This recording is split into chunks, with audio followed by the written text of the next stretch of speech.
The state of South Carolina is suing the maker of Oxycontin over marketing practices that it claims are deceptive. Now, South Carolina is one of the states that has unfortunately been impacted massively by the opioid epidemic. Now, according to Reuters, the lawsuit by South Carolina Attorney General Alan Wilson accuses the company that markets and creates Oxycontin of unfair and deceptive marketing of opioid painkillers. Wilson claims that Purdue had told doctors and patients that patients who receive prescriptions for opioids will generally not become addicted, and those who appear to be addicted were only what they called pseudo-addicted, and the cure for that is prescribing more drugs. Wait. Oh, that person who looks like they're addicted to Oxycontin, they're just pseudo-addicted. Let's give them more drugs so that they're not pseudo-addicted anymore. That doesn't make any sense. That's insane. But also insanely profitable. Unfortunately, that comes at a huge cost. According to the U.S. Center for Disease Control and Prevention, opioids were involved in over 33,000 deaths in 2015 alone, the latest year for which data is available. And according to estimates, the death rate has increased in these last 2 years. Since the 2000 settlement with South Carolina, Purdue has continued to downplay the addictiveness of its opioid products and had overstated the benefits compared to other pain management treatments. And this is according to the lawsuit from the recent lawsuit from South Carolina. See, there has been more than one lawsuit on this very issue. Now, Wilson said in a statement, while there is a time and place for patients to receive opioids, Purdue prevented doctors and patients from receiving complete and accurate information about opioids in order to make informed choices about their treatment options.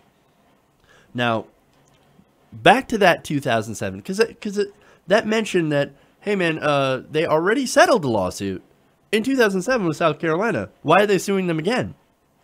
Well, first, let's go to the charges. Let's go to back to 2007 to see what actually happened. Purdue and 3 executives had pled guilty to federal charges related to the misbranding of Oxycontin and agreed to pay a total of $634.5 million to resolve a U.S. Justice Department probe. So, already misbranding Oxycontin. This company had already been sued, and its executives pled guilty in 2007 for doing the same thing that they're now being sued again by South Carolina for. That same year, that company also reached a $19.5 million settlement with 25 other states, including South Carolina, as well as the District of Columbia. Amazing. They said that Purdue and others, according to Reuters, have been sued over opioid products in Oklahoma, Mississippi, Ohio, Missouri, and New Hampshire, as well as cities and counties in California, Illinois, Ohio, Oregon, Tennessee, and New York. That's 2007. So let's go forward. Let's get to this new lawsuit. In Tuesday's lawsuit, South Carolina claimed that since the 2007 settlement, Purdue has continued to engage in misleading opioid marketing practices rather than reforming them to conform with current law. Now, on that, look, I gotta ask, what do you expect? They're a corporation. Now, I'm not saying corporations are evil. What I'm saying is that they're immoral. All they want to do is sell more products. In this case, more drugs. The drugs make the money. Again, that's their whole purpose. Their entire existence is just so they can sell a product and make profit for their investors. Now, the thing is that if you want to make sure that what they sell isn't addicting people to Oxycontin, you have to make sure to regulate them. You have to make sure that they follow the rules by actually establishing some rules and enforcement of those rules. Now, apparently suing them didn't work.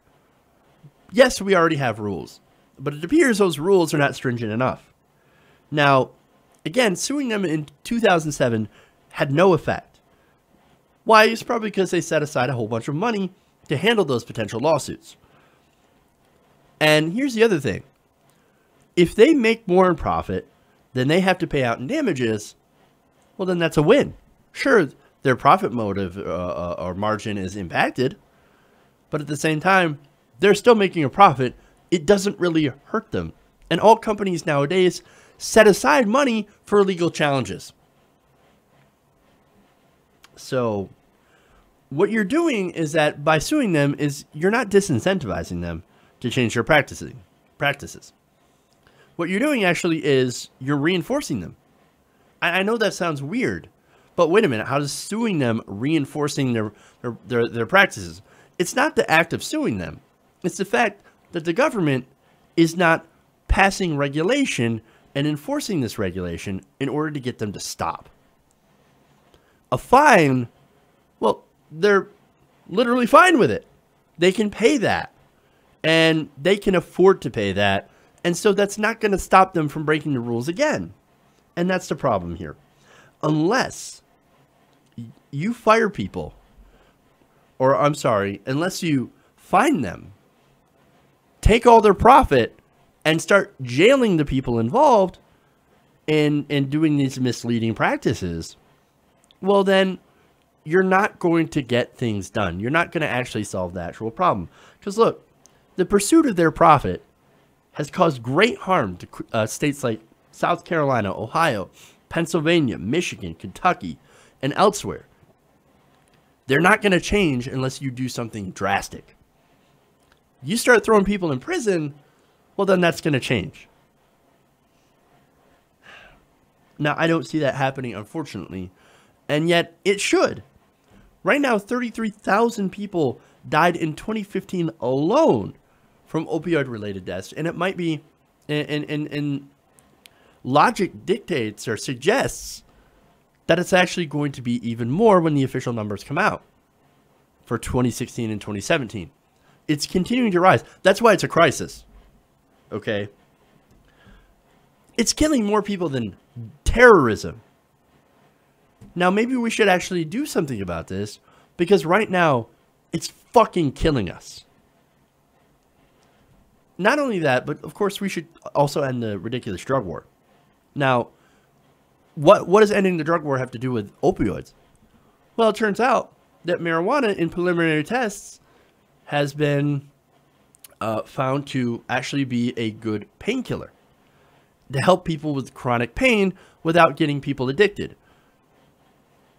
So, and look, you might say, oh, but I know people who've gotten addicted to pot. Well, okay. Well, even if you can get addicted, which I guess is possible, how many people have died from marijuana? None. Not a dick.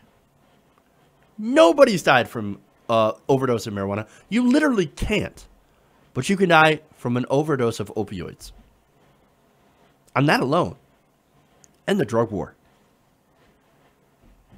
Now, look. What I'm saying is that there is more that we could do than just suing. Now, I'm not criticizing South Carolina. I'm not criticizing this guy. I actually think that he's on, you know, he's got the best of intentions.